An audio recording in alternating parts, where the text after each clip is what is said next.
Okay, welcome everybody to a kind of special symposium we have with a distinguished visiting author. Jeef Wheelwright has been on this book tour for a while with the book you see here, but I feel that this visit he's really coming back home.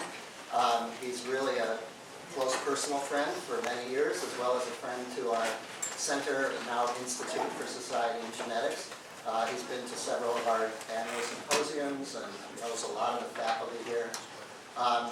Jeff did his original studies at Yale and Columbia School of Journalism, and actually worked for the old Life magazine, not the one that was weekly, but the one when it became monthly.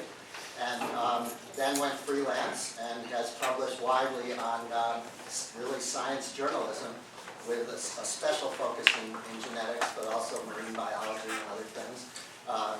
He's a regular contributor to Discover magazine. I've seen it in Smithsonian, which I subscribe to, and numerous others. I kind of like to give credit to UCLA for sparking his interest in human genetics. I think he actually had it somewhat before, but back in 2003, Ed McCabe, who was our former co-director of the center, hosted sort of a roundtable for science journalists, you know, with the idea to get UCLA's stories out there. And of all the interesting things he was shown that day, the thing he actually chose to do was a profile of me in the LA Times magazine, which he pitched, and believe it or not, they accepted it. And this made me very nervous and self-conscious, looked like an idiot and everything, but he told me something I never forgot ever since then. Let's see, today's newsprint is tomorrow's fish wrap, so not to worry about it. Now that's not such a nice introduction to a book. Believe me, this thing will have legs that go for a long time. It's not going to be fish wrap anytime soon. I think it actually has a timelessness to it it's really struck people, that individuals from what appear to be vastly different and distant ethnicities, as far apart as you can imagine, actually have genetic and cultural connections. So it really even goes beyond the example he shows here, because I'm sure you can find many other similar examples, but this one's especially moving. It's Jeff's third book, actually. His first one was about the Exxon Valdez disaster, and his second one was really, I think, the definitive review and analysis of what was called at the time Gulf War syndrome, the strange symptoms that the people from the original Persian Gulf War were coming back with. But anyway, I see this book as really sort of the culmination of many years of his dedication and research in human and medical genetics, which I think we can claim at least a part of the inspiration for it. So it's a pleasure to welcome Jeef Wheelwright.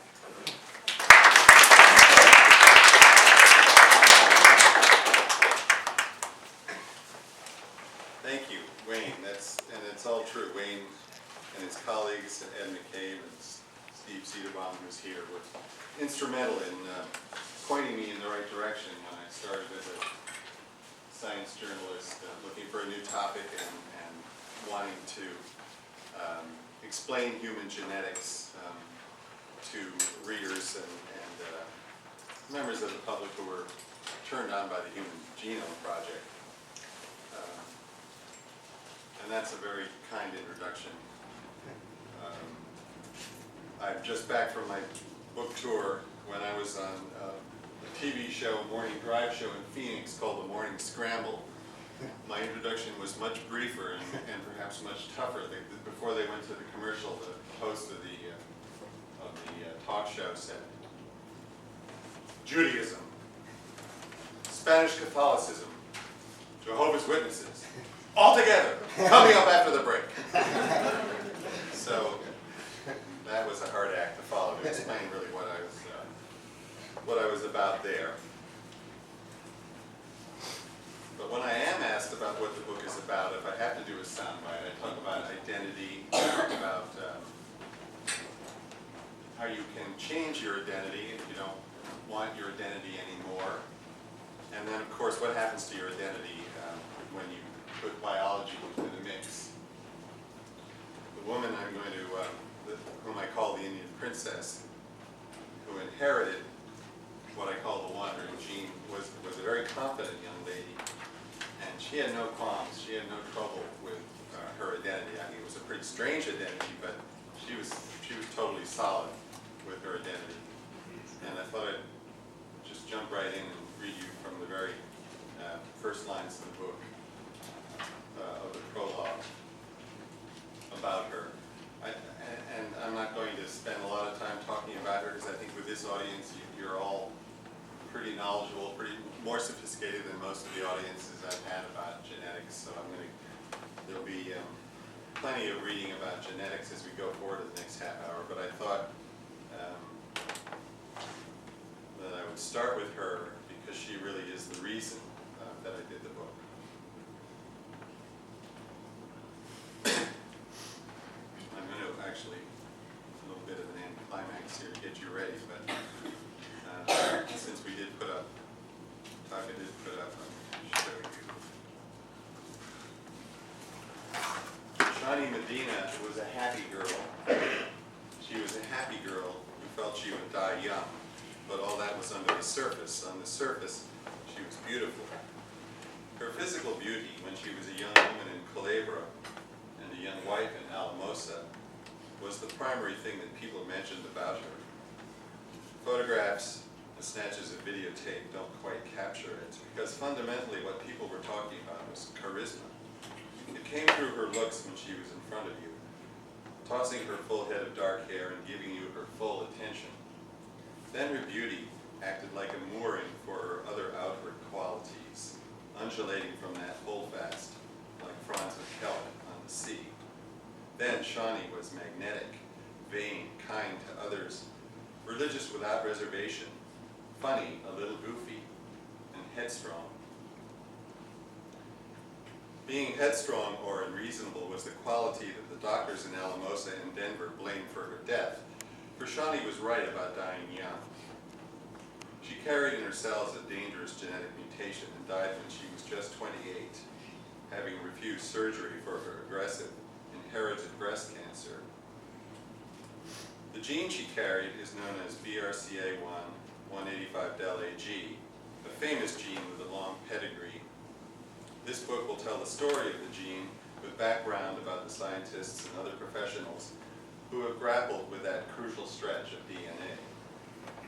The book will also tell of Shonnie's large family in Colorado's San Luis Valley, radiating from their genetic heritage to questions of faith and identity. The book will boil down to a medical and spiritual choice. Shonnie Medina might have saved herself if she'd put herself into the hands of scientific medicine. Jealous of her body, oblivious to the gene, she insisted on another style of care. The happiest day in her wholesome life was her wedding day, August 1st, 1992. Shonnie was 22. To marry Michael, an Anglo boy from Alamosa, Shonnie made something of a cultural leap. The Medinas are Hispanos, a mix of Spanish and Indian people. Older than other Hispanics in North America, the Hispanos claim a 400-year history in northern New Mexico and southern Colorado. Their villages, dotting the northern reach of the Rio Grande, were as lively and insular as shtetls. Culebra itself was a tight cluster of villages where everybody knew everyone else. And for that reason, Marianne Medina, Shonnie's mother, was concerned about the all-too-close genetic relationships. She told her daughter, "You're going to marry someone from away from here," thinking more about geography than about race. Shonnie did, although it was only 50 miles north and not the Hispano type that her mother expected. If there was a racial element to her identity, it's hard to describe. For one thing, Hispanos regarded themselves as an ethnic group, not a race. For another, Shonnie's religion had taught her to be colorblind. She hardly spoke of race, other than to make light of Indian-like misspellings of her name, when, for instance, she received letters addressed to Shonnie, S-H-A-W-N-E-E.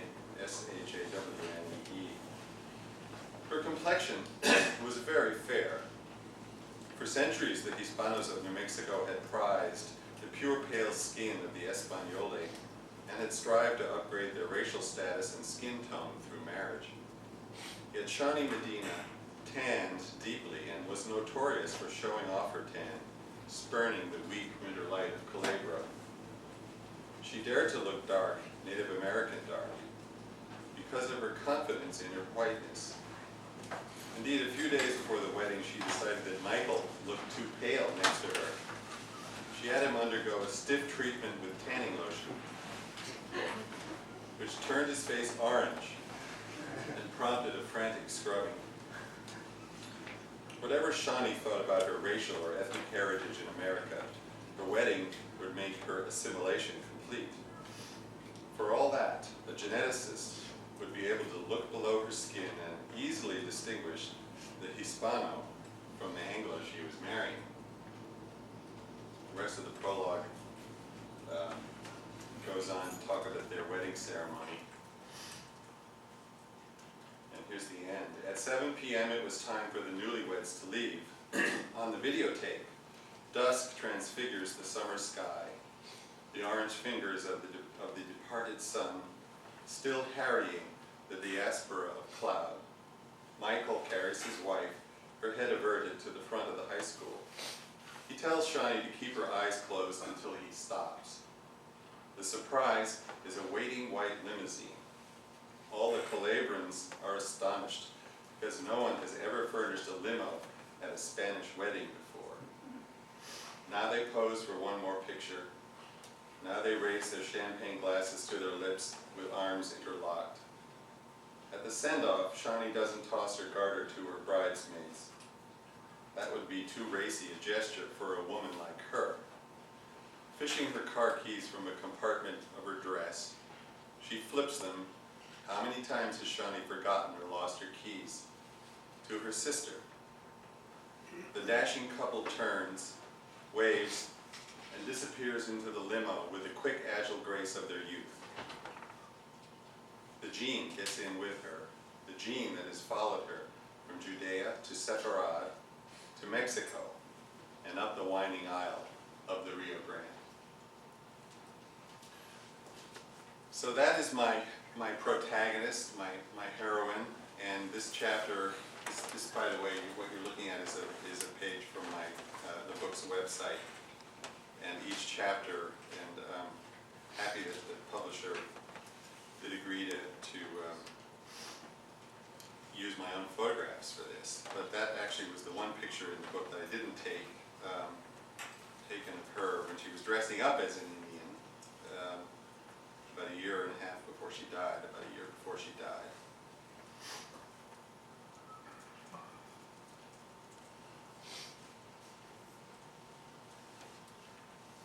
So I'm going to read you now about the antagonist, the mutation that I call the wandering gene. This is from the very first lines of chapter 3.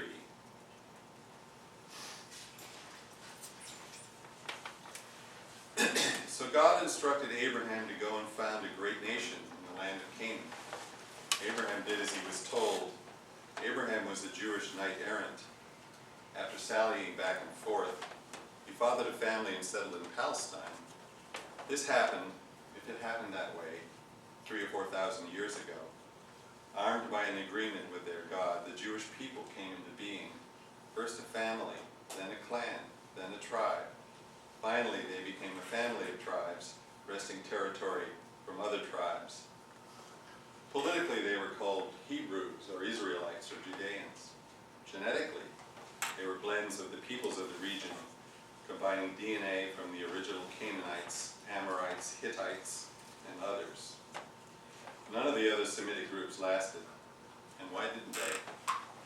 Their genes live on in today's Jews, but the cultural cladding for their genes sloughed off and fell away. Naturally, peoples and nations rise and fall. Why not the Hebrews then? Living at the busiest intersection of the Mediterranean, they suffered heavy-footed incursions from Egypt, Assyria, Babylon, Persia, Greece, and Rome. Much bigger civilizations that did not last either. And again, whenever the Jews were fragmented enforced from Palestine, which happened more than once, still they held together. Along the highways of the ancient world, all sorts of peoples, not just Jews, were constantly being dispersed by famines, epidemics, conquests, and other upheavals. The refugees assimilated where they landed, surrendering their ethnic passports to the locals, as it were, and distributing their genes accordingly. But not the Jews, or not readily at any rate. It's as if history attached a locator beacon to them, a cultural GPS, so that Jewish communities can be tracked around the world and down through time. You should please sit there, take a chair.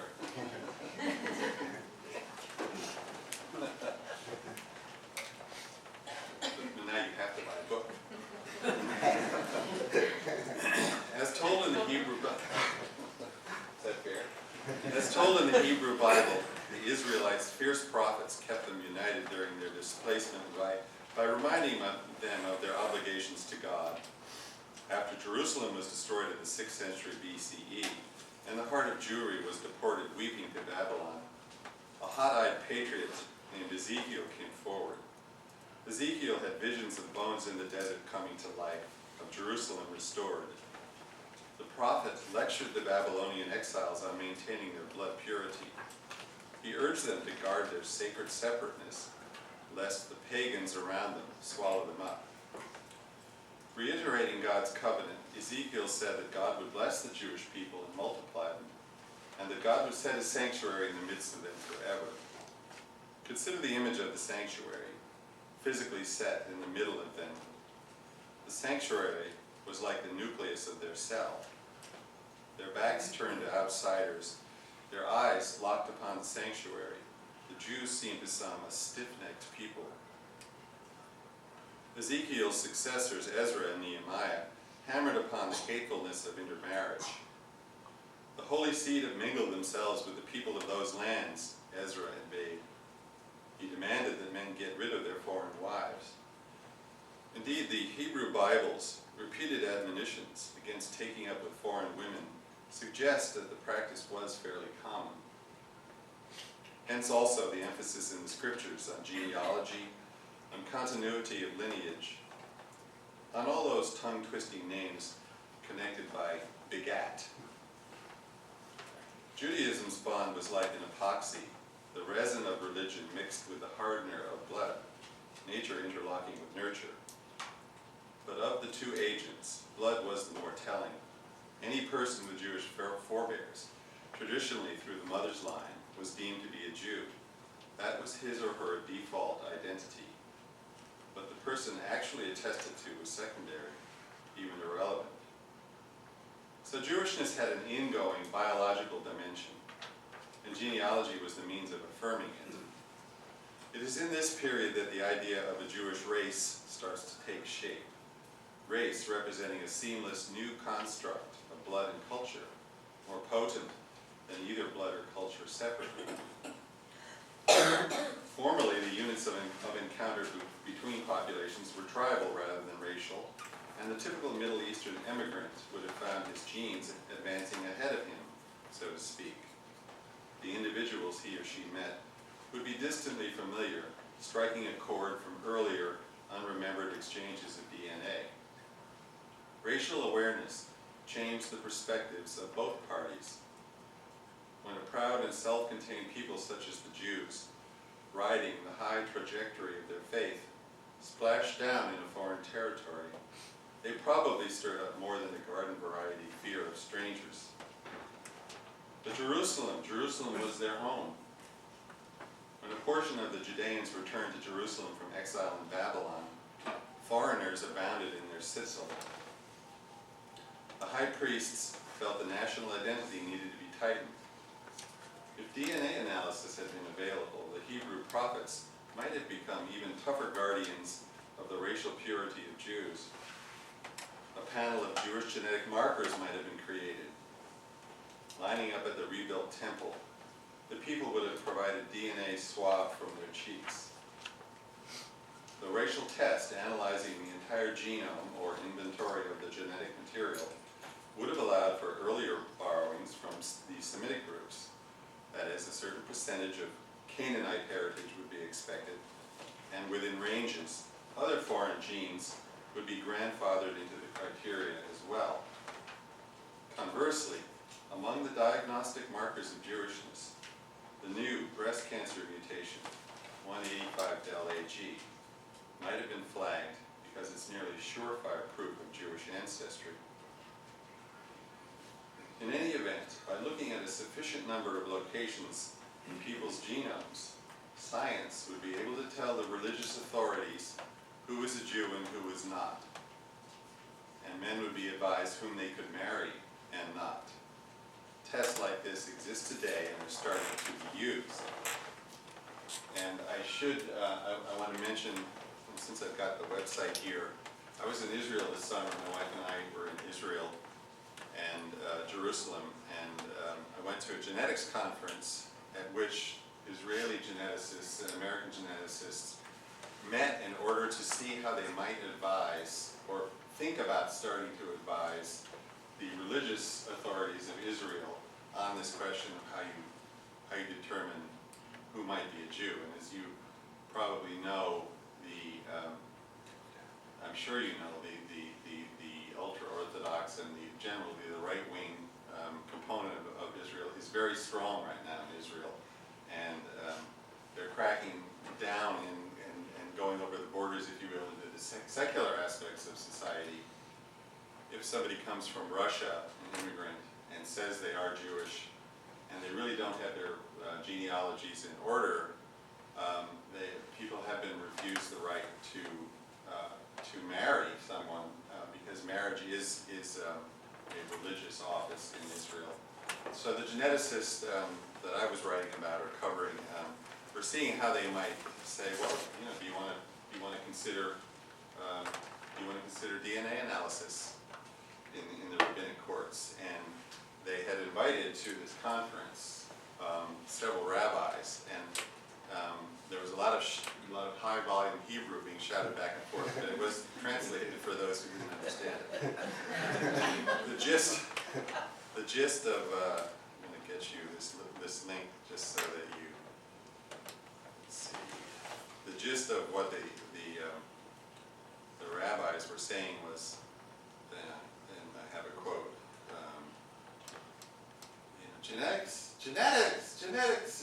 It's such a baby. Halakha is 3,000 years old, so there didn't seem to be a lot of immediate hope. But that this would be. Just as I'm talking here, I'm trying to find. Oh yeah, here's this. If you go to my website, which is jeefwheelwright.com, and go to the blog, you can read my account of this. Should be coming up here, but there are no pictures to go with it. So I was right. It had to be. Who's a Jew? The view from Herzliya. Herzliya is the oceanside, beautiful oceanside community there where we stayed.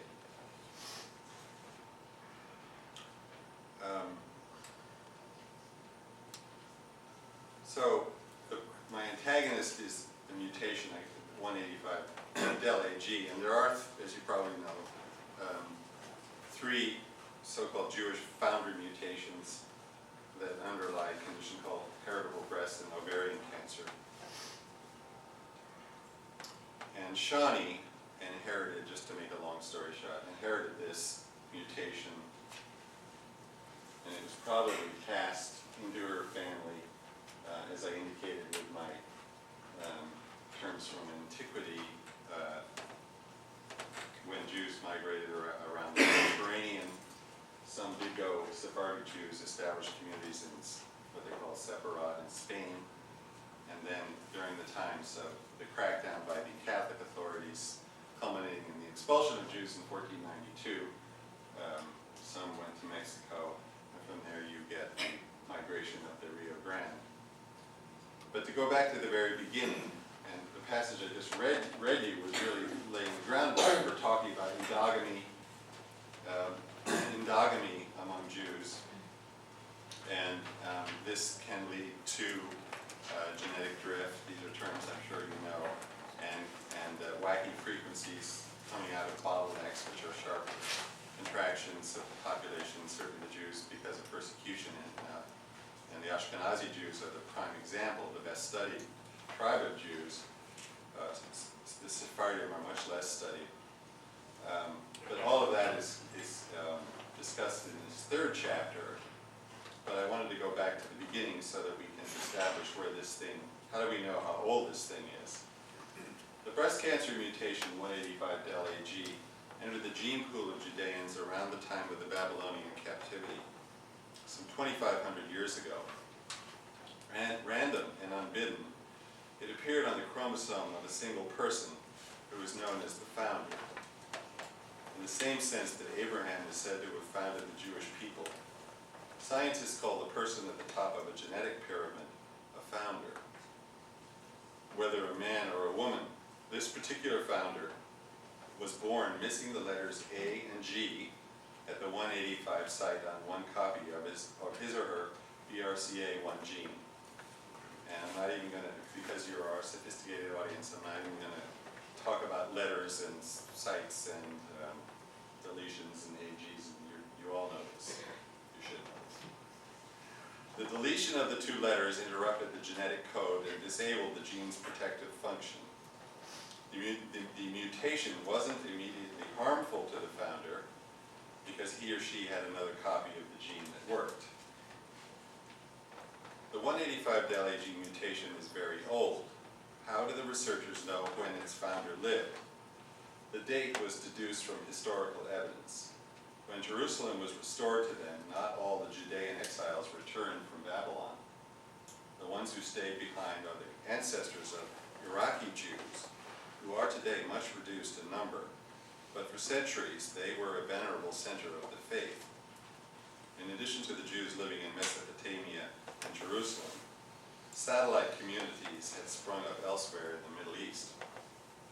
A decentralization of the gene pool had begun, and the distances between groups acted as barriers to the exchange of DNA, barriers that persisted into the modern era.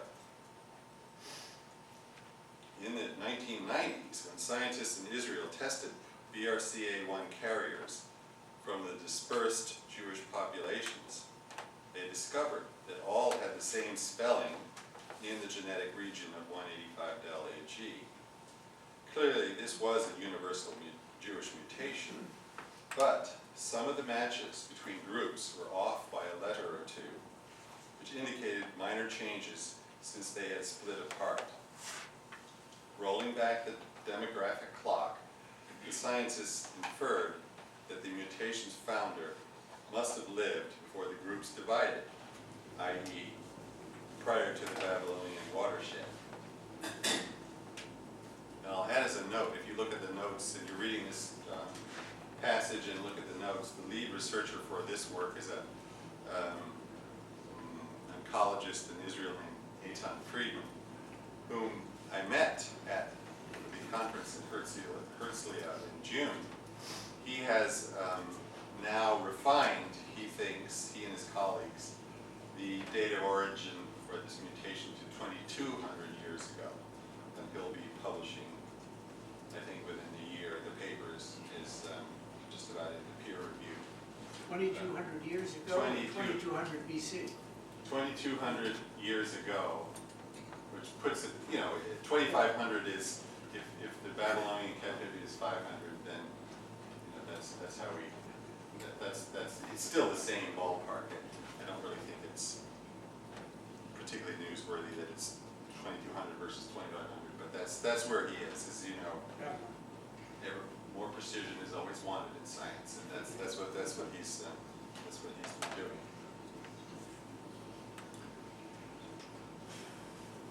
I thought I'd read you. I'm going to read you now from a chapter that I call the DNA Age. In my readings in the Southwest, and I was in Denver and Albuquerque and Phoenix, and I give plenty of people, where people are very interested, as you might know, in their own history. Mexicans are just mad for their own history, they love hearing about themselves. This, particularly the conquistador part, and I'll go along with the Native American part. They're a little less enthusiastic about that. And there's a sect, which is really pretty well finished now, called the Penitentes, who are Catholic fundamentalists. And I don't really have time, but it's a fun thing to read about the severe Spanish Catholic heritage that my protagonist has. And I will comment as I leave, as I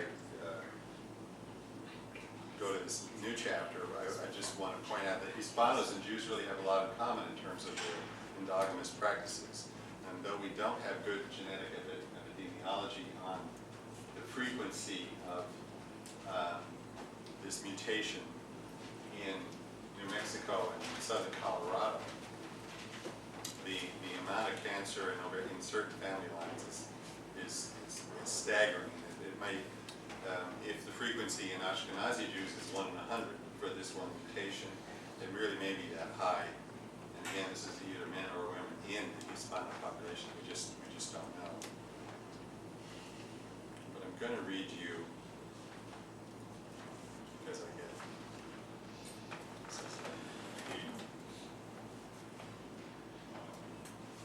From the beginning of chapter 7, the DNA age.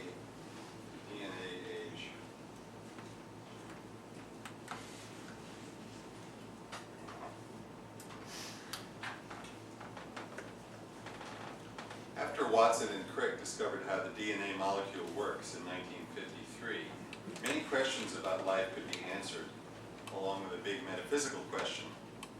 The dualism between mind and body, spirit and anatomy, soul and flesh, could finally be put to rest. DNA, the thinking man's microanatomy, honed by evolution and sensitive to signals from the landscape, operated both the body and the brain without any metaphysical assistance. Masterminding life from deep within the cell, deoxyribonucleic acid DNA performed two tasks, one having to do with form and the other with function.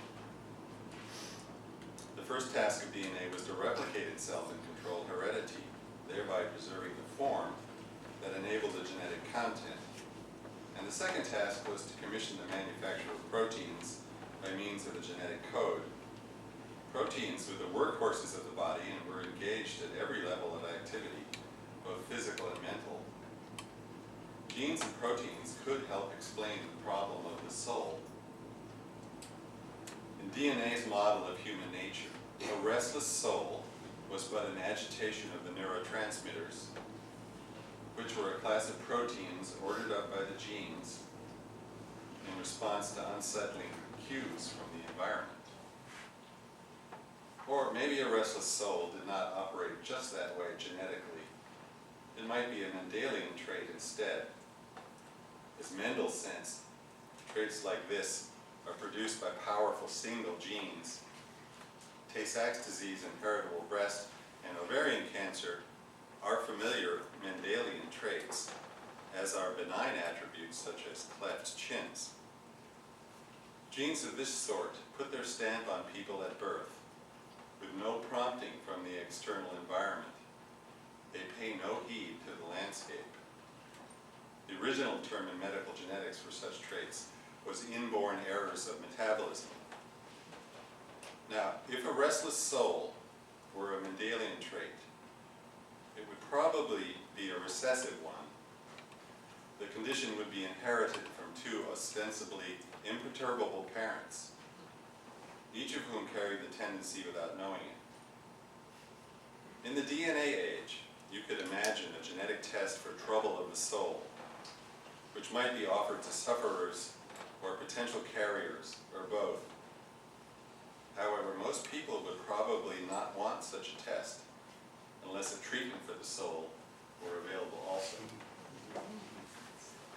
And I'm thinking as I'm reading this, and I'm thinking back on my time here as a student, as a student of genetics, when perhaps 10 years ago there was a lot more anxiety about what genetics was going to portend for society. And it's really only the remove of 8 or 10 years that I could look back and as you know, the scare scenarios really haven't come to pass. Prophets such as Wayne Grody were saying that, you know, it was all overblown even then, and I was a bit of a skeptic, so I was happy to. And so this is actually my way of, I suppose, poking a little fun at what I think of the excess anxieties at the beginning, in the wake of the Human Genome Project. But the other thing that was current in terms of a concern, and this hasn't, this is still, I think, a real concern, and it gets to what I was saying earlier about identity in the books, what it has to say about identity, is race and genetics. And the people who were opposing the use of biological ways of categorizing people seized upon genetics and the Human Genome Project and the oft-repeated statement that you take any two people in this room, they're 99% the same. But at the same time, and I'm going to read you a little bit about this, that still leaves, that 1% also leaves a lot of room for genetic analysis, and it was possible, as you'll hear, to reify race through genetics.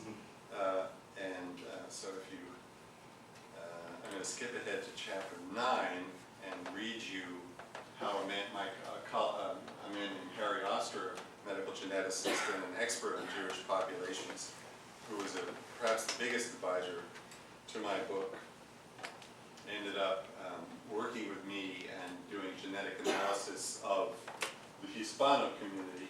This happens to be what's called a bulto, which is a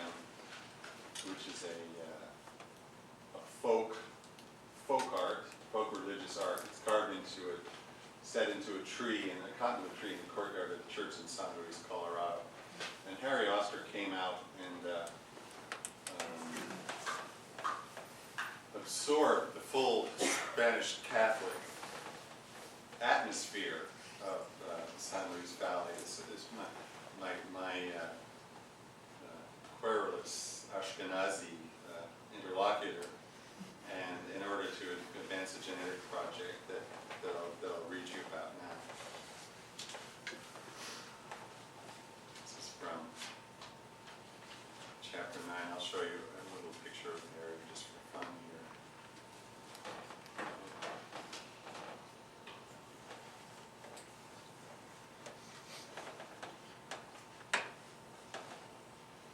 This is Harry explaining his project to the people who were about to give blood samples. And this is the setting is the restaurant owned by Shonnie's parents. Shonnie's died 10 years earlier, but this restaurant, which figures in the book in three locations, is where Harry set up his project. And just the final explanation, Stanley Hordis is a historian of what's called crypto-Judaism. And this is the notion that secret Jewishness survived in the Spanish colonists of New Mexico. It survived down to the middle of the 20th century, and that this is a body of investigation, scholarship that the historian Hordis, the cultural side, if you will, of identity, was advancing even as Harry was working on the biological side. So that's why I called the chapter when Harry met Stanley. But you're not going to hear about Hordis here. Early in 2009, Harry emailed me. So my question for you is, how would you like to be involved in research? You're the person who I know is best connected to the Hispanic community in San Luis Valley. My efforts to collect data from them, from geneticists and collect data about them from geneticists and epidemiologists have been non-productive. So how would you like to help me collect blood samples from the community? To explain what Harry Ostrer was after in Calabria, he was after Jewish DNA, not to beat around the bush, but to justify this search for Jewishness, it might be good to review the genetic issues surrounding race. For Harry was interested in race and ethnicity and the restless mingling of human populations. He once spoke of himself as an Ashkenazi Jewish mutt, because even so tight a group as the Ashkenazim blended people from different villages of Central and Eastern Europe. The concept of race is straightforward for the other creatures of the natural world. Populations of the same species that don't overlap in breeding territory can safely be called races. The geographic separation usually has caused a divergence in appearance between the groups. A race is akin to a subspecies. Race science, a term you no longer hear, was built on the assumption that the human animal had diverged into subspecies and that the races of this species were promiscuously undermining the natural barriers set between them. The heyday of race science occurred in the late 19th and early 20th centuries, and as a serious discipline, it had ended with the Holocaust. After the Holocaust, Jews and Hispanics and many other peoples of the world that biologists had counted as races were downgraded to ethnic groups. But race as a compilation of variable traits, such as skin color, carried on, like an ocean liner after its engines have been cut. Sociologists and anthropologists took potshots at race, peppering the phenotypes of physical difference until they were full of holes. And then the geneticists torpedoed race by showing the overwhelming similarities among human beings at the DNA level, below the waterline of the skin. Still, since cultural and socioeconomic distinctions between ethnic groups do accord with color, and since most people in thinking about race and ethnicity are rather like ocean liners, understandably the U.S. Census Bureau and other institutions have continued to recognize race, half sociological, half biological. Race still applies to real life. After genomics came into play, the Human Genome Project and the rest, the race concept made a comeback in science, although now it went by another name, continent of ancestry. Using the latest technology, geneticists found that they could classify people by their continents of ancestry, which were congruent with race. If individuals were admixed, like African Americans and Hispanos, the proportions of the original geographical DNA could be calculated. How did this new science of discrimination come about? I've just mentioned about the amount of room that we can work with in DNA to analyze these distinctions. Before determining the geography of someone's ancestry, I'm going to back up one line. Approximately 24 million letters differentiate one person's DNA from another's, which is easy enough for computers to analyze, so that if you have, 99% overlap between two people, you still have 24 million letters if you look at both sets of chromosomes to find ancestral differences. But before determining the geography of someone's ancestry, the computer has to have done the necessary homework on the DNA patterns of the world's peoples. And these patterns started to form 50,000 years ago, after bands of Homo sapiens had left Africa and migrated over the world's continents. Mating within their own spheres, humans stopped exchanging genes broadly. Entered on a graph of genetic variation. Here I'm talking about principal component analysis, although I don't use that term. The individuals constituting a particular population clustered together. Although the same genetic variants might occur in another group half a world away, the frequencies or distributions of the variants aren't the same, and a few of the variants might be exclusive. The two populations, therefore, will form separate clusters. Now, peer into one of the clusters. Great similarity is again the rule, but some of the sites where a pair of human beings is identical are not by accident. Two people may have the same DNA because they have descended from a common ancestor, and on the graph of the world's populations, their shared history will make them cluster together. I'm just going to point out here that 185 Dali G, I don't talk about it in these terms very much, but it's thought that everyone who carries this mutation has a common ancestor. They're all called identical by descent. Ancestry informative markers, AIMS for short, are the raw material for such studies. AIMS aren't genes. For the most part, they are repetitive blocks of DNA sequence or isolated letters interspersed between the genes, SNPs, to those of you who know what that is. A single AIM won't be revealing of a person's forebears because that one marker probably can be found elsewhere. But a panel of markers, each chosen for being common in one population and rare in another, can be used to make a reliable prediction about the race or continental ancestry of the subject.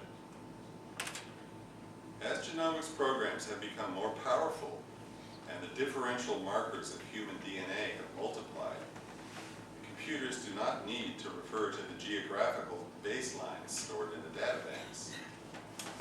Crunching 500,000 DNA sites for each individual, the programs are able to place anybody in the population cluster. Results are so accurate that they almost never fail to conform with the person's own understanding of his or her racial or ethnic background. If someone is an Ashkenazi Jew but denies that, the computer will be able to diagnose him all the same. Likewise for a Hispanic, although the clustering of Hispanics on the graph is fuzzy, since subgroups of Dominicans, Mexicans, Puerto Ricans, etc. overlap, the computer cannot be positive of the nationality of a Hispanic. But what if a Hispano, which is a kind of Hispanic from old New Mexico, comes in with a DNA sample and claims he's Ashkenazi?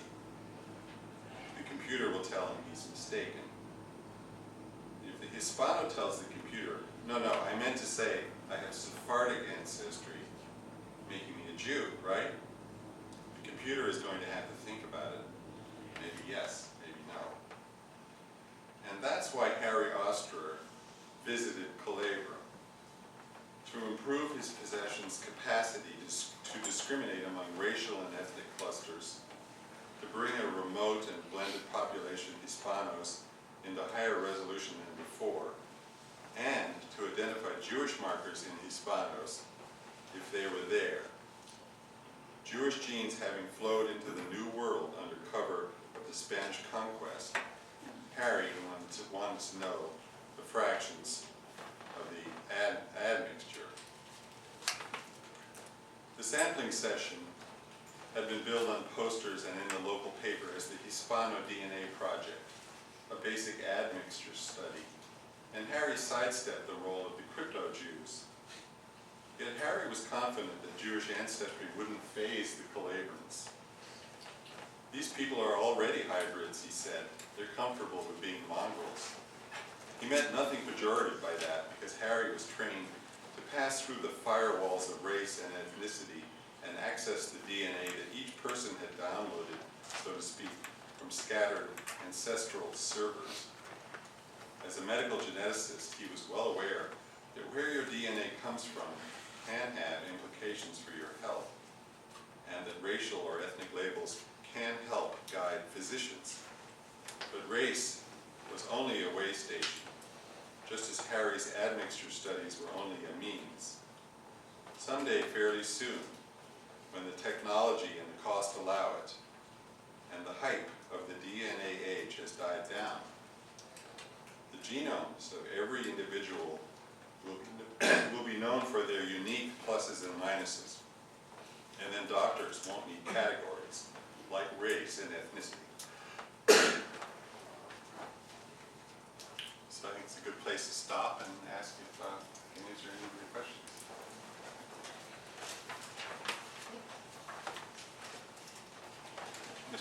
The gene that she inherited, do you know it's from her mother or father? I do know, the last chapter is called the obligate carrier. Are you familiar with the phrase obligate carrier? It's a term that if you look at the pedigrees, let's say on both sides, and you see a whole bunch of breast and ovarian cancer on one side and on the other, that's when you say that the parent on that side is the obligate carrier, and that was her father.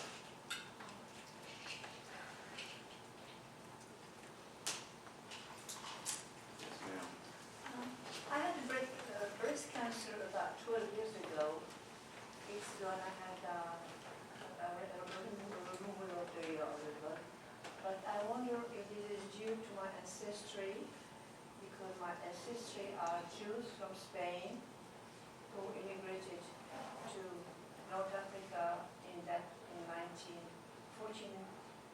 So I just wonder if there is some liaison, some relation between my ancestors and I'm me. looking at, I've got medical geneticists glaring at me right now, so I dare not even try to answer that. But the first thing is your family history. If you have a family history of breast and ovarian cancer, Well, I think particularly my father died of cancer long well, time ago. in this particular case, if it was prostate or perhaps pancreatic cancer, it might lead a genetic counselor to inquire further, but really your family history is the first, really the only gateway, if you will, into whether you should want to pursue it further, with a genetic counselor.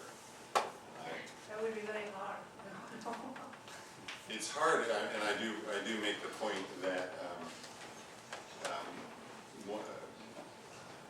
Jewish families, because of the Holocaust, tend to be, for the wider, especially compared to Hispano families, tend to be smaller, and so you can have a case in which you have a couple of brothers, who were alive in the 30s, and maybe the women perished in the Holocaust, and it was the men, and they didn't show up. There was no breast cancer, obviously, in men, although there is a slight risk for male breast cancer, or a slight elevated risk. And so it becomes a surprise when suddenly the family grows again, and you have a lot of sisters and daughters, and all of a sudden, wow, you can all look at this, and you find the mutation. So it has been tricky, I think that's fair to say, right? Yeah. Unfortunately, no one has perished in the Holocaust because all my family that time they were in Morocco, Yeah. During the wartime. So we didn't have any far away from the Holocaust. We are Sephardic, we call it. Sepharad. Sepharad, yeah. It's a Jewish people from Spain. Yes. So they were not really touched by the Holocaust. Yeah. I mean, we were really appreciated in the country where we were, in Morocco. We were very lucky. They were taken care of. But, I don't know, your lecture really triggers on in me, why did I have cancer? I mean, at a young age, I'm not married or anything. So that's why I wonder, maybe it has some relation. Yeah, I mean, the heritable breast and ovarian cancer, and the brackets, so-called BRCA genes, it's really less than 10% that's due to them. And most breast cancer is called sporadic, 9 out of 10 are cases. We don't really know what the causes or what the genetic attributes are. Yes, sir. Were you making a correlation between religion and genetics? No. No? If you say it's a Jewish mutation, that is a correlation, isn't it? Yeah. And it's kind of a shorthand for, and again, I sort of deal with this in the book that it's a bit of an unfortunate elision to say Jewish mutation. Every BRCA mutations exist in all ethnic groups. But It's you don't, just, we don't say that about any, some of us kind of sensitive to that. Yeah. Yeah, it's, and I appreciate your question, and again, I think I deal with it in my second chapter. It's just the reason why it's important, and really the reason why I was drawn to it, is that the very limited number, the 3 founder mutations in Jews, and again, we're not just talking Ashkenazi, we're really talking about Jews universally, although the Ashkenazi Jews are well studied. Those are 10 times more common, their set of 3, than my own ethnic group, whatever that is, kind of mixed Northern European, 10 times, you know, of which I could have a BRC mutation, but the chances are 10 times less. Probably haven't said it that way. So because of the endogenous behavior, which is well documented among Jews, you did get a boost in the frequency of their own particular set of BRCA mutations. So you're arguing that Judaism is a race and a lot of Politically incorrect stuff here. I thought, yeah, it's okay. You're still smiling now. Well, I mean, I've heard all kinds of, but it's odd to hear it from a scientific, because you'll get a lot of, you know, like I said, Orthodox and regular, and in fact, I was arguing about this the other day, whether, you know, I don't have to be Jewish, whether it's a race or a religion or a belief. Yeah. If you ask 10 Jews, you get 11 different answers. Right. Yeah. Well, let me ask the professor. Well, I'm not. So you better restate your question. I'm asking you if you're making a statement, or are you saying that Judaism is a race? No. Genetically? No. I mean, I think race is a construct, as I said, half biological, half social. It's a very squishy entity, and everyone has a slightly different concept, and scientists don't use certain people of human genetics. They don't really talk about race. I mean, on an intake form, right, you'll say, well, what you might say, but you're not going to, in your discussion, use the word race. You're going to stay away from it. It's just got too much baggage. And I hope that I haven't misled you to think that I'm, you know. I've heard worse. I mean, You've heard worse. Okay, well, I urge you to look at the book maybe in its entirety, and I think you might be reassured. You know, I think geneticists use sloppy language because everybody who does this uses shorthand. And it's a very convenient shorthand to indicate the origin of things. Harry Ostrer wrote a paper in the American Journal of Human Genetics where he tried to characterize different Jewish populations against the indigenous populations of which they were a part. And he drew certain conclusions which, by inspecting the data, were very hard to understand. And they required a mathematical analysis. But the inference that I drew is that despite the fact that their computers could find enough genes to characterize different groups as being isolated genetically, that the admixture amongst them was enormous, pointing out, as you did, Jeff, the tremendous admixture amongst the Semitic populations, which was striking.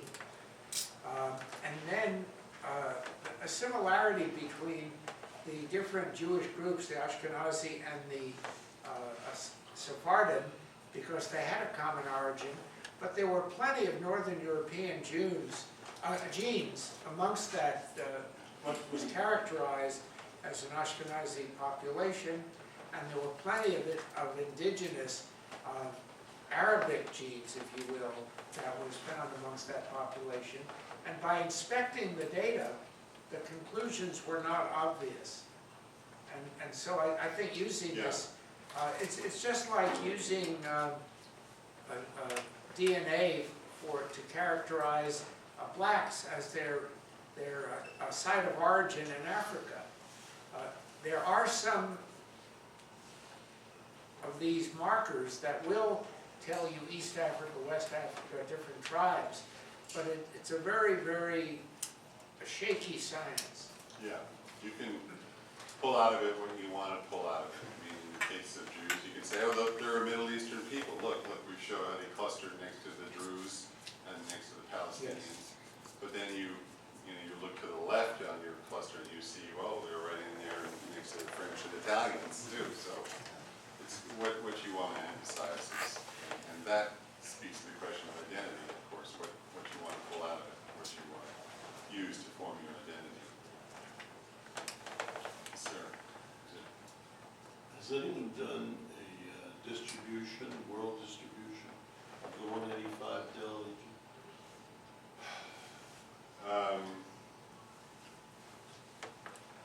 World distribution.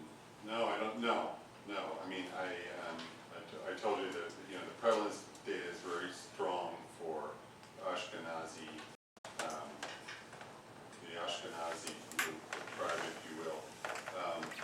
Eitan Friedman has founded in A, B, C, D different Jewish populations, but as far as frequency in those other populations, it's unknown. Then you get outside of it, and you find it in, there have been cases in Africa, there are cases in Slovakia, it shows up in Slovakia. So it's scattershot around the globe, but as far as a real, if I understand what you mean by distribution, it hasn't been done.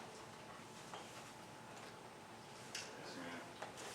You mentioned at the beginning of your talk that the young woman who died had a very different understanding of her own illness and the treatment that she wanted to pursue that was different than the kind of biomedical genetic Yeah. explanation. Yeah, and Can you say something about her? Yeah, I'd like to. Maybe I was a little heavy on the science for this talk, but it's, at least a third of the material is about her and her peculiar family. And the most interesting thing that happened to their family, they came, as I said, from, they have Native American and Spanish Catholic, but they had converted as a family, her wing to the Jehovah's Witnesses. And that gave her a particular stance of a skew view of the world. Jehovah's Witnesses believe the world is coming to an end, and that the human, her body, even though it was riddled with cancer, was going to be restored to her, and that steeled her in her decision not to have a mastectomy. She was very vain,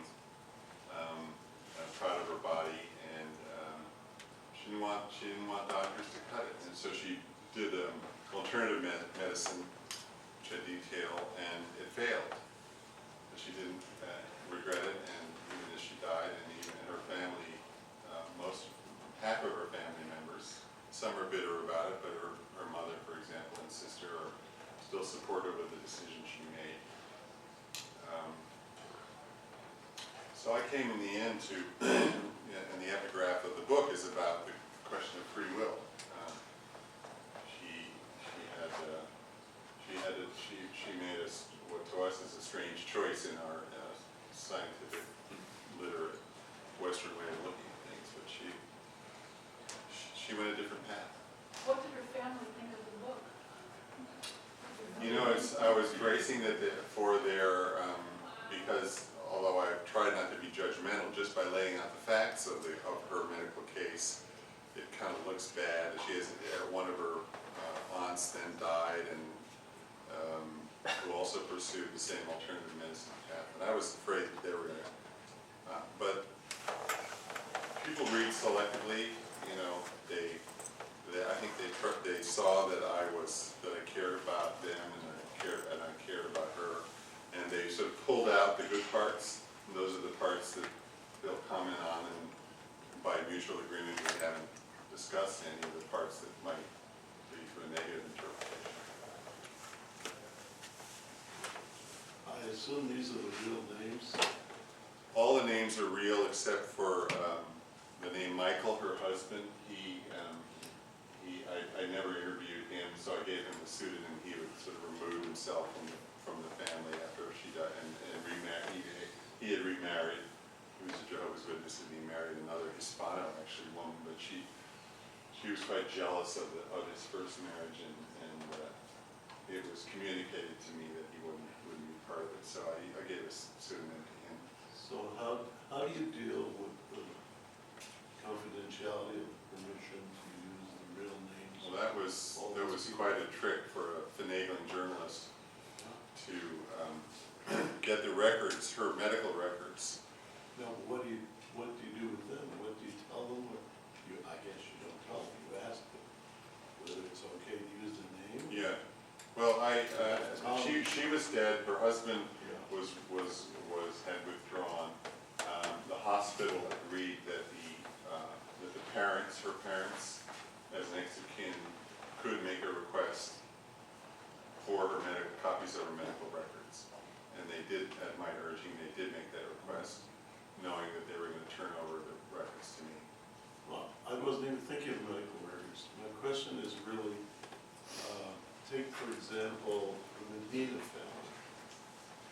Are they all comfortable with the idea of having their name, quote, stigmatized by this whole story, the mutation, breast cancer, Judaism, etc.? Yeah, well, chapter 2 is where I lay out the cancer history of that particular immediate pedigree, and then I go in to describe a genetic counseling session that was put on for them by a genetic counselor who came down especially to brief them all, and some of them refused to attend. Some of the brothers, some of Shonnie's uncles, because they had already gotten word that the Jewish connection was going to be discussed. So some of them didn't want to have any part of that. Others, were fine by it, were intrigued by it. A couple of cousins were going, wow, is that great? We're related to Jews. This is fabulous. This is wonderful. Particularly the ones who were kind of fundamentalist Christians who liked the different stuff, who had no problem with the Judeo-Christian thread. So the reaction of the family was kind of all over the place. One of the sisters of Shonnie's mother showed up at my reading in Denver just a couple of weeks ago. And before she came, she had sent me a really nasty email about the whole thing, about some of the things I said were untrue, about their father and mother, and I was braced but when she came through the line to have her book signed, she was sweet as honey. She was just full of, because again, she said she sort of pulled out what she wanted by that point. She just had one. So people are unpredictable, really. Maybe I'll have a liberty of one last question, I think, and then we'll have the book signing. And I'm sure you and Harry discussed this. Will this change our medical genetics practice a little bit? And just so people know, when we see a woman or a man with strong family history of breast and ovarian cancer in the clinic, we naturally think of looking for the BRCA mutations. And one of the first things we ask them is ethnicity. And if it's Ashkenazi Jewish, it's an easy test. It's just the 3 common mutations that Jeff mentioned. It only costs about $350. If they're not Ashkenazi, they get sent for full gene sequencing of both genes. It's $3,600. And what if they're in my Sephardic practice, or Iranian Jewish? so far, if they're Sephardic, Iraqi, anything but Eastern European, I've been sending for the full sequencing. Yeah. Maybe now, would Harry and you say we should start with the 3 mutations with anyone who's Jewish? That's what they do in Colorado, New Mexico. There's a guy named Paul Duncan, a clinical, and he wants to save money. He wants to do the 3 first. Okay. And actually, he'll just do, because you don't see 6714 delta and was it 5281 C? You only see the one. You only Those are see the other 2 Jewish 185 ones. delta Okay. G in the Hispanic setting. Right. So I think there's a strong argument for just saving people a little money by doing it. Yeah, it's a But better. when you go with your experience, Yeah. and the experience is that you probably haven't found this mutation, Right. Yeah. These tend to be, these are very tribal. They are founders, and it may have been a founder of this Hispano population, which after all did migrate up from Mexico along the Rio Grande. Their cultural migration is very well known. It had to do with Coronado and the search for gold and things like that. But if you go to Albuquerque or Santa Fe, this history is well detailed without regard to the possible Jewish connection. And it could have been a founder that happened to have brought this mutation. And we don't have that population of people of Spanish origin in Los Angeles. Right. Now, I have a big Well, problem. you actually do. Jeff Weitzel has done a lot of work on LA and found 185 G in Hispanics. In fact, But the fact is, there's no such thing as an Hispanic, as you pointed out. An Hispanic is someone who has Spanish as a native language and preferably slightly dark skin. And it has not, it's a socioeconomic and not really an ethnic Hispanic, that's a whole. characterization. Don't let people slip out before we have the book signing. Right. Yeah, So we better move on to the next phase. I see Yeah. some restless So faces. please join us outside. We also have refreshments. There's- Yeah. There's refreshments and the book signing.